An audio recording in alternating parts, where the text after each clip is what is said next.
Forcat armatosura të Gjermanisë Bundeswehr kanë nevojë për deri në 35.000 ushtarë të tjerë për të përmbushur kërkesat e reja të mbrojtjes së NATO sipas kreut të Komitetit Parlamentar të Mbrojtjes, duke u bashkuar thirrjeve për një ushtri më të fortë për të përballur me një kërcënim në rritje nga Rusia.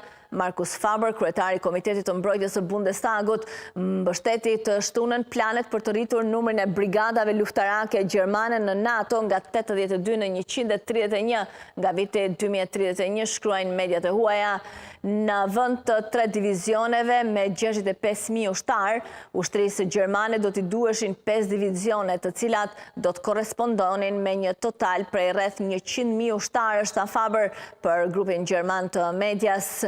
Kjo do të zgjasë rreth 10 vjet, citohet të ketë thënë Faber, duke kërkuar që shpenzimet vjetore të Gjermanisë për mbrojtjen të rriten nga 2 në 3% të prodhimit të brendshëm brut të Bundeswehr. Aktualisht ka në një total prej 180.000 ushtarësh.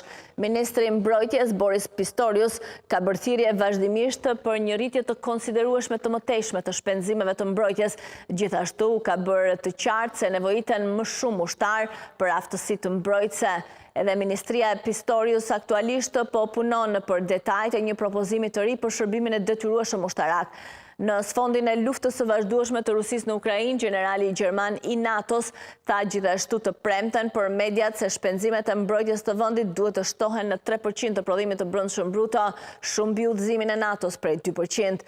Badja, një komandant në forcat ajrore të Gjermanisë, është gjithashtu përgjegjës për zhvillimin dhe përshtatin e vazhdueshme të aleancës ushtarake të NATO-s.